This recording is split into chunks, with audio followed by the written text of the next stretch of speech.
to have and to hold from this day forward, for better or for worse, for richer or for poorer, in sickness and in health, to love and to cherish from this day forward, until death do us part.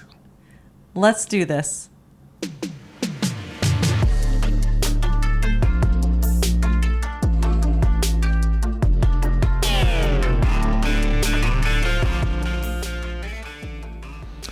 All right. Well, it's been a while since we did those vows. Yeah.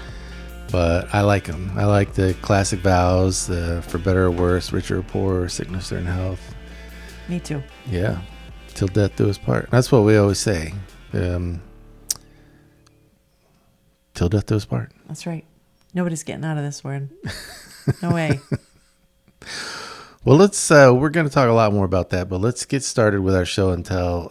We talked last episode quite a bit about our son and daughter-in-law, Tim and Tori's wedding. Yay, congratulations. That was a lot of fun. So much fun. And we also hung out some with our other son and his family, Chris and Rachel and their kids. On Wednesday of that week, we went up to where Chris works and got to see how they make custom doors. That was a lot of fun. Yep. So much work and so much really, really good, amazing artistic work. I was going to say it was more artwork. Like when you say door company, like I was like, you guys are making art. It's so beautiful. Yeah. Yeah, but it's practical art. You know, it's got to seal up and keep the weather out and lock and, all the things, all the things you need a door to do, but also it's art at the same time. It's pretty cool. Well, after we got done there, we headed up to Rocky Mountain National Park, and we had been wanting to go there for years and years and had just never been able to work it out. So we said on this trip, we're going to the park, and we did. So what we didn't know until the night before we're so busy. We had so much going on. So we finally got online and so where are we going? What are we going to see? And we discovered that you need a day pass to get in the park. Right. And now in the current digital age, they want you to do that in advance and pay for it online and then show your phone when you get there, which is fine. We also learned that you need a day pass to get in the park, but a timed entry pass to get into certain parts of the park between 9 a.m. and 2 p.m. or you just can't go in if you do. And they had already sold all of the timed entry passes before we even knew that. Right. And or even tried to figure out getting a clue how to get one. Yeah. This was like we've been planning this for a long time, but mostly planning the wedding or planning our small part of the wedding, but to be there and all of that. So we said, whatever, we're just gonna head up to the park and see what happens. And so we started driving around the outside of the park looking in. I mean, just because you can't get into Rocky Mountain National Park doesn't mean you can't see the Rockies, because they're right there for everybody to see. Yeah, you can't stop me from looking at your mountains. That's right. Even though I don't have my pass yet. They were gorgeous. Yeah, absolutely. So we started, if this is your imaginary map of Rocky Mountain National Park, we're down here in Golden, and we came up to the southeastern part of the park without going in and drove up the east side of it. And we saw, and this was outside the park, but we saw a little pull off and a little monument thing, and we needed to kind of get some snacks and whatever. So we pulled over and we read it, and it said a lot of things, but the main crux of it was that Enos A. Mills homesteaded on this site, right where that little pull off was, in 1885. Okay, well, so this was the view. You could the road was running north and south, and to the east was this mountain. So good job, Enos. You picked a great place to homestead. But his wife was so proud of him. She had to be. Yeah, Mildred, I'm sure. I don't know. I make that up. Enos and Mildred Mills. Why not? Millie Mills. It also said on there that he was considered to be the father of Rocky Mountain National Park. And where he homesteaded is not in the park, which I thought was super interesting. But anyway, if you look on the west side of the road, you see this view, which is even more like what you think of the Rockies with snow and all. But I mean, cool. Super cool. What a great place. We had such a fun little picnic there. I enjoyed that. That was great. Well, we hopped back on and we went all the way up to the northeast part of the park, which was the city of Estes Park, which is not in the park, but it's right there. So we kind of regrouped there. And then by the time we started going up, I think it's Highway 34 to go across the northern part of the park, and the road didn't do this. It went like because of the mountains. After 2:00, you could get in. If you had your day pass, you didn't have to have a timed entry pass. So then we entered the park. I think it was called the Fall River entrance. But once we were in, we were able to, there were multiple pull-offs. Some small, some big enough for 3 or 4 cars, some big enough for 30 or 40 cars. We started pulling off on some of the small pull-offs and taking pictures like this one. So the Rockies could look a lot of different ways. This is beautiful. You'll see some other pictures that are more what I would think of. You know, when I think of the Rockies, it's not necessarily this, but also how cool is that? Yeah. And then here is another picture of another place that you wouldn't necessarily think of as the Rockies. This looks like a place where maybe half of this mountain has fallen off and slid down at some point in the past, but it's revealed all these beautiful colors.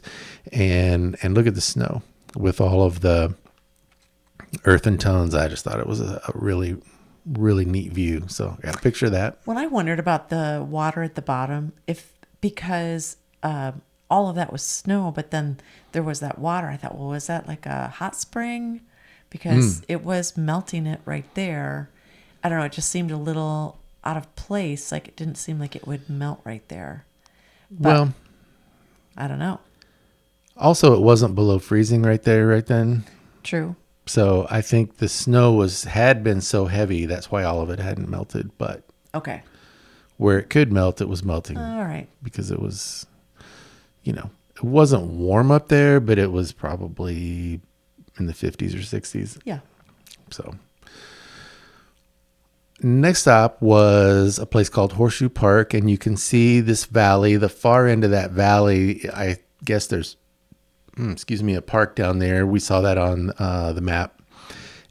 Just a really neat view of all different types of mountains and slopes and that valley down there. So that was kind of the center view. Here's a view looking at the left end of that area where you see a little bit more traditional Rocky Mountains.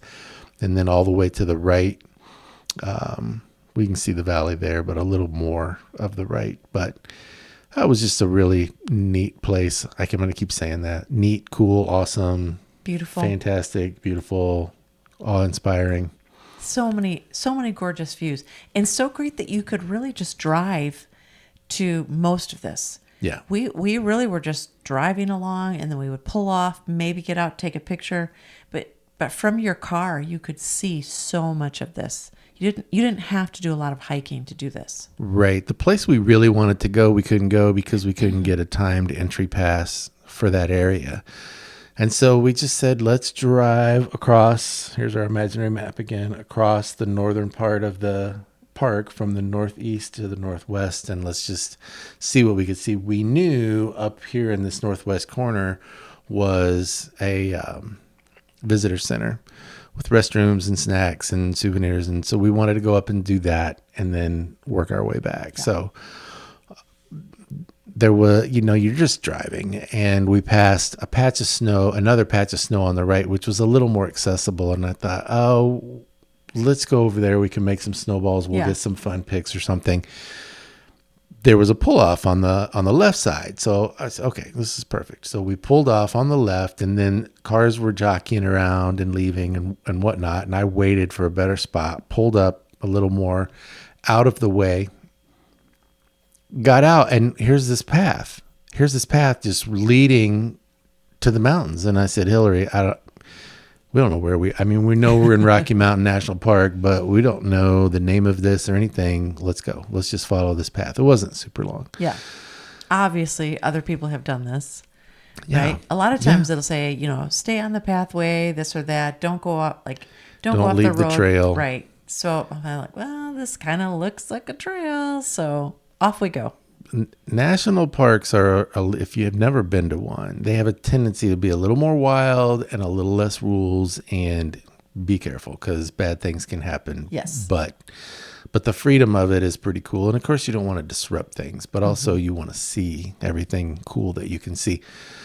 So as we go down this path, it gets a little rougher and a little rockier and a little scragglier in the near, but you also are starting to get even better views of the mountains in the distance. And then as we went a little bit further, we could see this really cool rock formation with some wildflowers.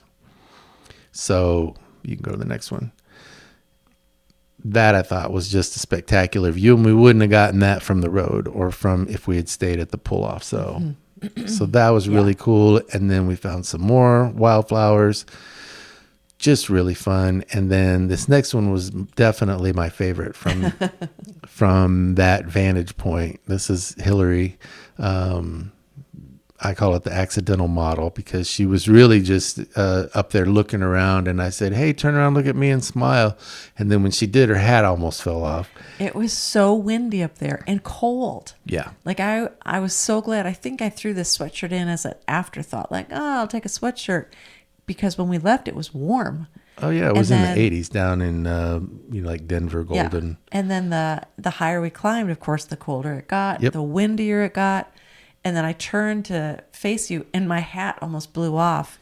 I was like, "Wow, I'm gonna lose this." I like that hat. So, well, it's a cute pose, and I love the background. Yeah, it was really fun. I'm glad we stopped there. And then on our way back to the car, I took a picture. I was like, "That view is maybe the least spectacular thing we saw all day, and that dumb little patch of snow is the whole reason I pulled over." We never even walked across the road and made snowballs. We were just like, okay, there's better stuff than that. We just kept driving. So we kind of went across the top. We saw a lot of things. We'll show you some more pictures in a minute. And right before we got to the Alpine Visitor Center up here in the northwest corner, we saw some female elk up on the hillside there. I mean, it's a mountain, but it felt like when you're that far up in the altitude, it feels like it's a hill. But they were 30 feet away or so, and they were just ignoring all the cars. Everybody was slowing down, rolling their window down, taking pictures. They couldn't have cared less. No, they didn't care. They were beautiful, though. It was fun. Well, it was fun. And then we stopped at the visitor center and took advantage of all the things, bathrooms and food and souvenirs. It was so packed, and they were getting ready to close. Yeah. And so they were, come on in, folks, but they wanted everybody to keep on moving. Right. So that was fun. We love the natural wild stuff, but we love the touristy stuff too. Yeah, we do both. And so you needed to buy a sweatshirt. It was like I was so cold. about to start shivering, and I'm pretty weather tolerant, but yeah, it was cold. So then we started coming back and retracing our steps. And we stopped at another pull-off. This one was called the Gore Range, and Hillary ran into this group of very polite young men that were trying to take a selfie, and she said, "Oh no, let me help you out with that." They were obviously together on some kind of group, but nobody was trying to take their picture. They were just taking all these really awkward selfies, and I thought, no, let's get a real picture. So I said, "Hey guys, can I take your picture?" And actually, I took a lot of people's picture because, as our children know, Dad likes to take a lot of photos, and that's part of the deal. And so I just kept myself busy just approaching groups of, like, it would be like the dad and the son would sit and take a picture, and the mom would just take the picture, and then the mom would sit with the son, and the dad would, I'm like, oh, come on, guys. Don't you all want to be in this picture? Everybody wants to be in the picture. Yeah, and so I took a lot of pictures that day. Yeah. I had a lot of fun. It was good. She's I'm not a professional photographer. I'm a hobby photographer. She's I don't know what you are. You're like the good neighbor photographer. That's right. Yeah. Yep. The Good Samaritan photographer. So the pictures I've shown you so far have been a mix of pictures that I took with what I call my good camera and just cell phone pics. But I had gotten the good camera out here, and this is a view of what was behind those young men. That's why they wanted a picture of it. This is part of the Rocky Mountain Range, and it just, stunning views. I also took another picture where I zoomed in a little and then post-processed it just a little bit differently to make it look a little bit brighter. But almost, I think maybe I'm seeing the cast from Sound of Music over on one of those hills singing a song and I think so. Dancing. There's a helicopter taking a video of them. Well, we drove a little bit further, and this one did not have a name, at least that I got a record of. But I thought this was a super cool mountain with all the snow from this vista, from this viewpoint. If you look a little to the right of center and partway down from the peak of this mountain, there's a high lake there. And so I also zoomed in the second picture. You can see the lake a little bit better. It was, this was the zoomed in shot right there is maybe one of my favorite views that I took. I love these clouds in the distance too. All the clouds were beautiful, but yeah, the clouds were amazing all day. Oh, we just had beautiful blue skies, except we did have the threat of some storms, and we tried to be really careful about that. But did we get rained on? We might have got sprinkled on once or twice, but we never had anything dangerous. Yeah. Well, one last picture of this part of our trip in the foreground that you couldn't really see in that picture, right on the other side of the wall from the pull-off that you weren't supposed to climb over. There were kind of rough rocks. It's like a rocky meadow. And in that meadow, we saw marmots, which are similar to groundhogs, but they're like an alpine-y thing. You don't really get them in Middle Tennessee. And then also pikas or pikas. I've heard it. I've heard it both ways. I heard it both ways. Yeah. Pika. I think that's what they modeled Pikachu in from Pokemon? Pokemon. Yeah. After that, these guys don't have lightning tails, but but they look like a chinchilla. They look a lot like Pikachu, and they just run around, and every so often they get up on their hind feet and do this big, loud, high-pitched little squeak thing. They're cute as long as they're not, in your backyard or in your house. They are super cute. All right. So that was really fun. And from there, we had heard, maybe it was at the visitor center, that after 6 p.m. you can go anywhere in the park. Yeah. We had our day pass. We did not have a timed entry pass.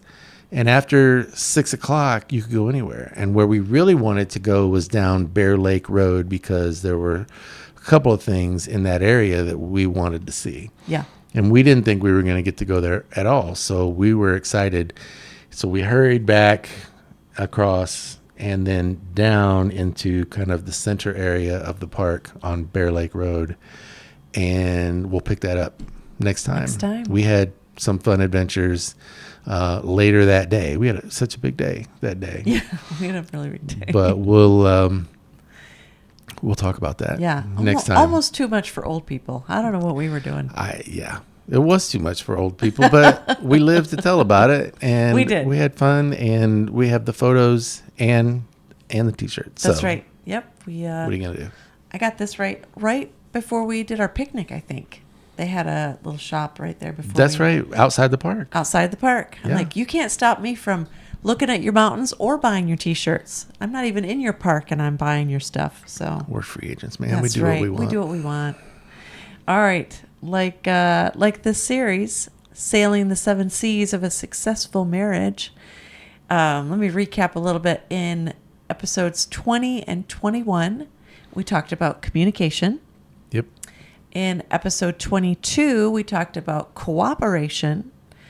In episode 24, we talked about compromise. Yes. And now today, episode 25, we are in that middle C.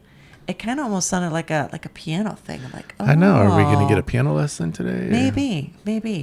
My right thumb goes on middle C. Is that correct? C. Yeah. And I never learned how to play the piano, but I remember that. And I was so inspired by the idea of that this C is in the middle. So we've got 3 on one side, 3 on the other.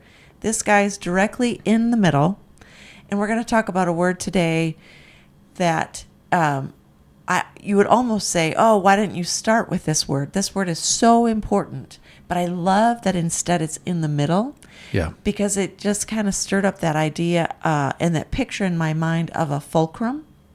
And in case you don't know what a fulcrum is, we've got a picture. Mm-hmm. I used my incredible Canva skills to create this. I mean, this is a pretty good graphic. I like it. And that's the free version. The free version of Canva, right? Yeah. I mean, rock it, girl. That's right. No excuses. So a fulcrum is the support on which a lever pivots, enabling it to lift or move a load. It's essentially the point of balance for a lever. Think of a seesaw. The center point where it rests, that's the fulcrum. Yes. And our word for today, our number 4 word is covenant. Right. And we're going to describe this a little bit more, but as we do, I just wanted everybody to picture the fulcrum, picture everything balancing and resting on this one word, and that is covenant. Yes. So, well, as I've done landscaping and pond work for 25 plus years, I've learned a lot about how to use a fulcrum to move heavy things. yeah. Fulcrum with a big pry bar. I have a big iron bar. It's very heavy. I call it the persuader bar. Yeah. It's very heavy. I can get under some big rocks and move them and do quite a bit of changing the way things are seen and the way they function by using a fulcrum to move things and to use it to my advantage. Yeah. It's a really powerful tool. It is. And so I think the covenant is a powerful thing because it has a lot of effect on all the other parts of the marriage. If you decide that you're in it to win it and you're going to honor that covenant and you're going to stay in the marriage, excuse me, and you're going to use some of these other words like communication, cooperation, compromise, 5, 6, 7 are still yet to be announced. We have them. We know what they are. We know what they are. We're just saving them. But yeah, a lot of it hinges on the power of the covenant. Yeah. We were going to talk about a covenant versus a contract. Yes. And so we did a little more definitions on that. A contract is a legally binding agreement, often involving the exchange of goods, services, or property with specific terms. And so while I feel like the difference we kind of decided was that when you're making a covenant, you're making promises and vows that it's really not just between the two of you. It's also, we would say, from a biblical worldview, with God. Yes. And that together the three of you are entering into a relationship where Right. promises and vows are being made. I love that marriage is a covenant between a man and a woman and God for a lifetime, not just a contract between two people. Yeah. So, Well, you think of contracts being legally binding and you can't break them, but people do break them. Sure. And a covenant is meant to be even more binding than a contract. It's something that is harder to get out of. right. So we know that a lot of marriages still end in divorce, which is super sad. But what we're trying to encourage you to think about is that you have entered into a covenant if you're married. And if you're going to be married or planning to be married someday, you want to make sure that you found someone you want to be in a covenant with. And then once you're in that covenant, that you want to be someone that your spouse is going to want to be with. Yeah. Right. I mean, it's like, yeah. But the idea is that you really want to make it work. That you really want to make it work. That we've said before, this marriage is, nobody gets out alive. That's right. We're in it until death. Divorce is not an option. And, murder is not an option. Neither is murder. We've said that before, but it's so true. Like that divorce is not an option is not a scary, like, oh my gosh, I'm trapped. What am I going to do? It's like, well, we got together for a reason. We care for each other. And if we're in a hard time, we just have to figure it out. Yeah. So, well, and from the scriptures, we know that marriage is God's idea. mm-hmm. It's not something that man made up. From the very beginning of Genesis, I have a passage here. It's a little bit longer, but I think it's worth reading. Genesis 2:19 through 25. This is still talking about creation. Mm-hmm. And says, out of the ground the Lord God formed every beast of the field and every bird of the sky, and brought them to the man to see what he would call them. And whatever the man called a living creature, that was its name. The man gave names to all the cattle, and to the birds of the sky, and to every beast of the field. But for Adam, there was not found a helper suitable for him. So the Lord God caused a deep sleep to fall upon the man, and he slept. Then he took one of his ribs and closed up the flesh at that place. The Lord God fashioned into a woman the rib which he had taken from the man, and brought her to the man. The man said, this is now bone of my bones and flesh of my flesh. She shall be called woman, because she was taken out of man. Wow. For this reason a man shall leave his father and his mother, and be joined to his wife, and they shall become one flesh. And the man and his wife were both naked and were not ashamed. And so I just think that it's helpful to just remember this marriage that you're in. This isn't something that man just made up. Right. God looked for a good helper for Adam, and of all the things he'd created, there wasn't one.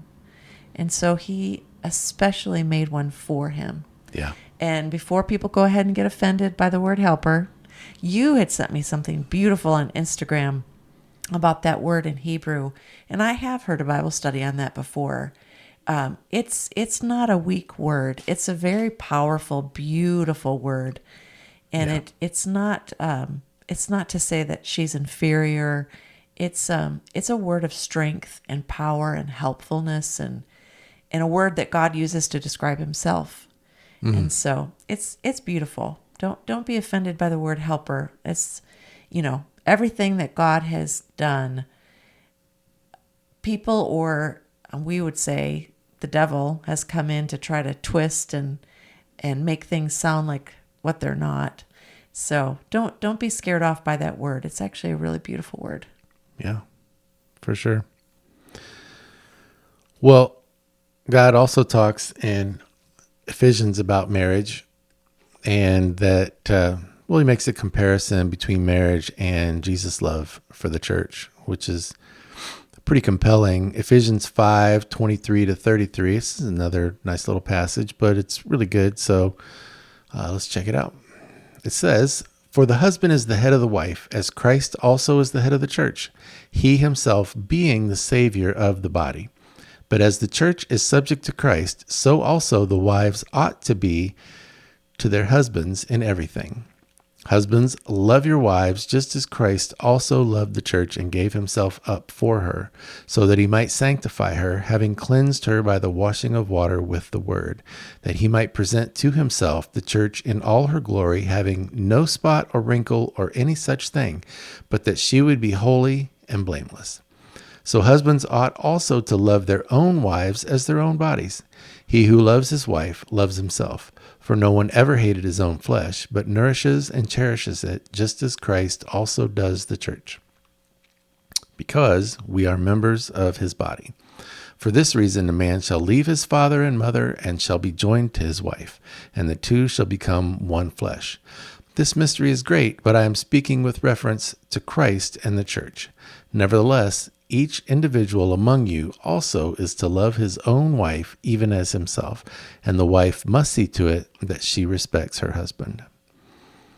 So, in this modern day, of course, women want to be independent. They want to be in charge. We're not going to really get into all of that. For what it's worth, I'm fine with women in positions of leadership and whatnot. Depends on the situation and whatever. But what a lot of people miss about this passage is it says in verse 25, husbands, love your wives just as Christ also loved the church and gave himself up for her. So if you've never heard this preached about, or you've never really noticed it, maybe you're watching this and you don't really read the Bible. You don't know that much about it. But most people know that Jesus was crucified on a cross. And the reason that happened was so that he could purchase our forgiveness from sins if we choose to accept that free gift that he offers to us.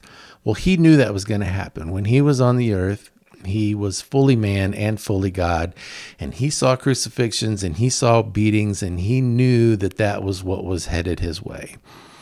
Well, he went to the garden to pray shortly before he was arrested, in fact.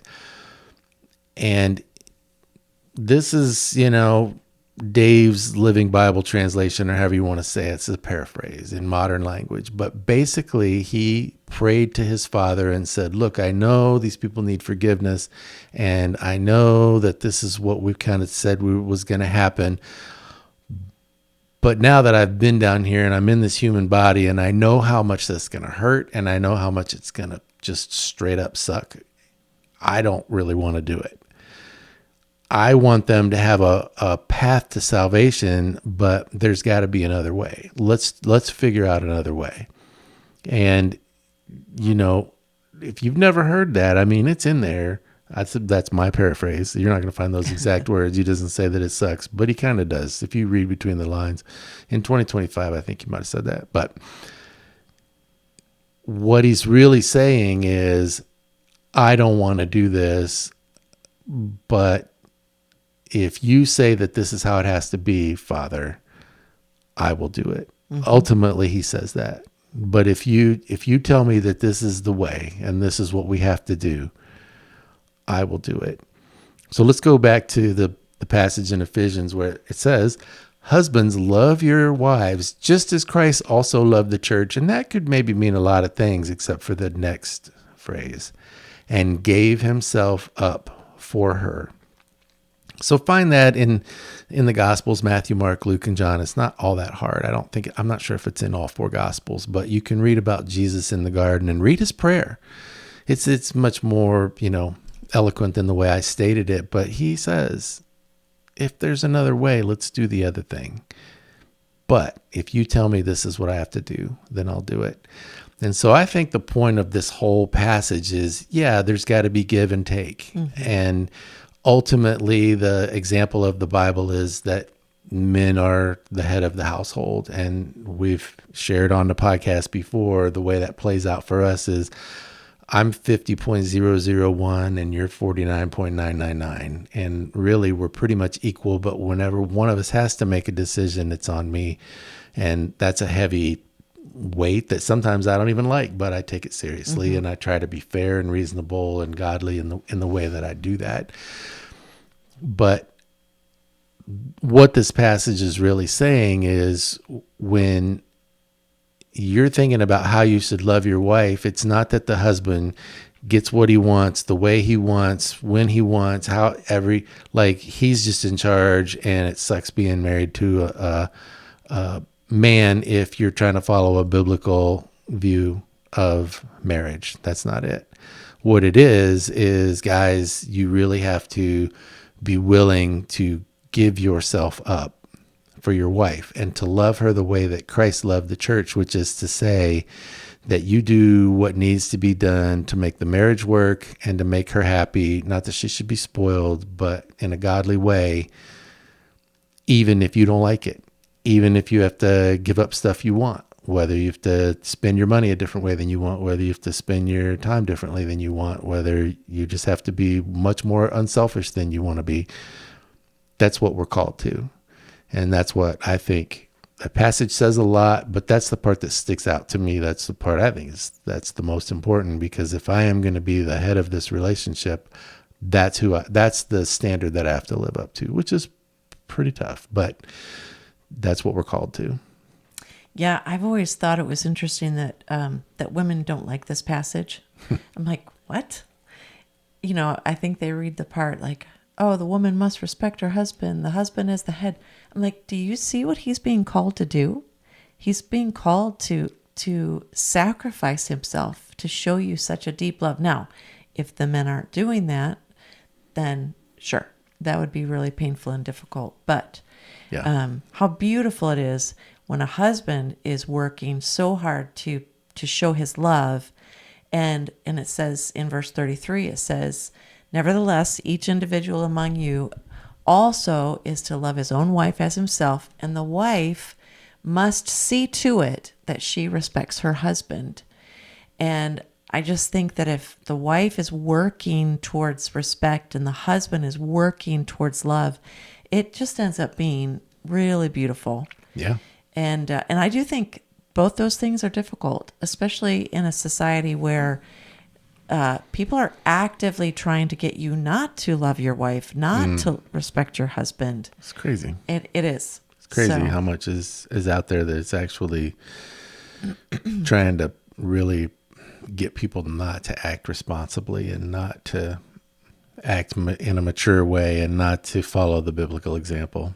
Well, not to keep their vows, not to keep their promises. Right. So there was one more passage that I really loved when we were looking these things up. Matthew 19, 3-6. And this is Jesus speaking. Some Pharisees came to Jesus, testing him and asking him, is it lawful for a man to divorce his wife for any reason at all?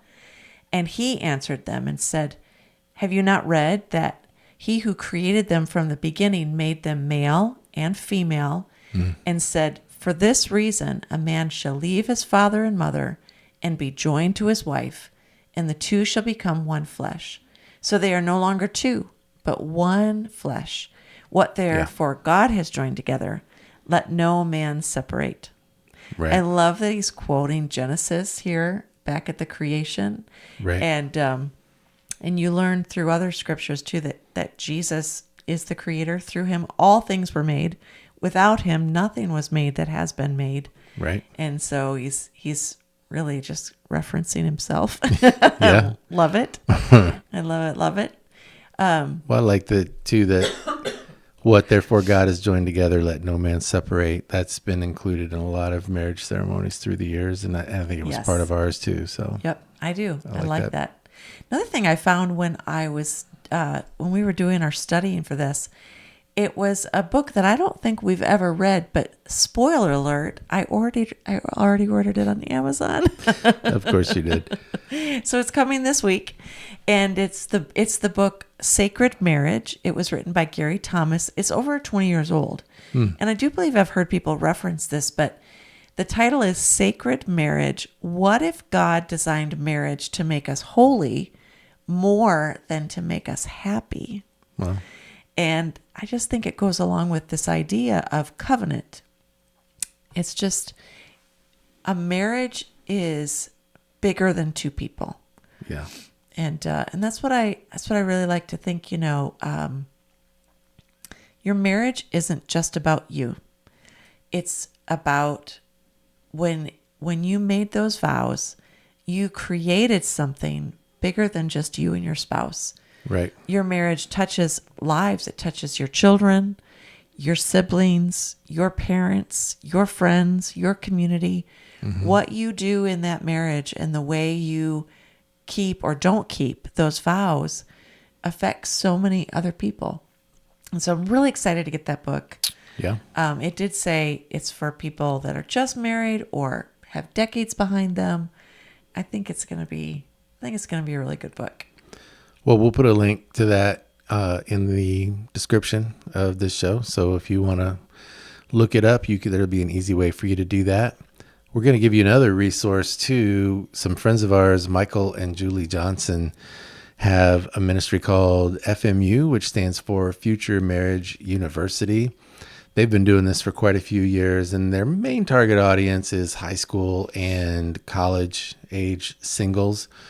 And the idea is, just like you would prepare and practice and take, study in order to get a driver's license to drive a car, you should be preparing yourself for marriage, even before you have a serious person in a significant other. Mm-hmm. Especially before you have somebody in your life. Yeah, before you just get thrown into one or two little marriage counseling things right before the wedding. So if that's you, or you know someone that's in that category, and I also know for a fact that several singles who are a little older than that too have gotten a lot of really good out of it, you can check out their website, which we're also going to put a link to in the description. And Michael wrote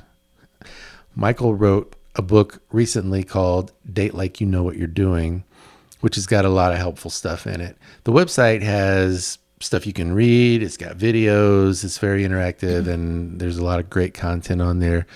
The book, Date Like You Know What You're Doing, is also really great and really helpful. It could be helpful for you, or it could be helpful for someone you know. You might even make a gift out of it if you know someone that could use something like that. But we'll put a link to that as well. I think you had looked it up and said it's out of stock on Amazon right now. Yeah, on Amazon, the paperback is what's with us today. What? I don't know. Trying to talk too fast. The paperback is currently out of stock. The Kindle is available immediately, or you can buy it directly from the publisher, again, on the FMU website. Yeah. So the link to the website would also take you to the book. Got it. All right. Well, covenant is just so important. And as we said, kind of the fulcrum upon which the other, at least in our explanation of principles of marriage that we've studied, that we've learned, that we've made mistakes, the communication, cooperation, compromise, and then the other three that are to come, the covenant is kind of the fulcrum upon which everything else rests. And so take some time, think about that. You could maybe go back and read some of the scripture that we laid out, read about how Jesus prayed before he was arrested and later crucified. But can I say one more thing? Because sure. I remembered also when I looked up fulcrum, one of the things that I thought sounded really, really interesting, it says the fulcrum allows a lever to multiply force, enabling the movement of heavier loads with less effort. And I thought, oh, that sounds a lot like what happens in a marriage. Is that when it is based on that covenant and you're keeping those vows, it does feel like the Lord comes in and allows heavier loads to be moved with less effort. I certainly would not want to be doing this without him. I don't know how anybody does that. Yeah. But I liked that. I liked that definition. Very good. Well, hopefully we've given you some good stuff to think about. We appreciate your time. We know it's valuable. And we'll be back in a week. We'll talk a little more about our adventures in Colorado. Yes. And we will share with you C number 5 of the 7 C's of a successful marriage. That's right. So we look forward to seeing you then. Thanks for joining us. All right. See ya.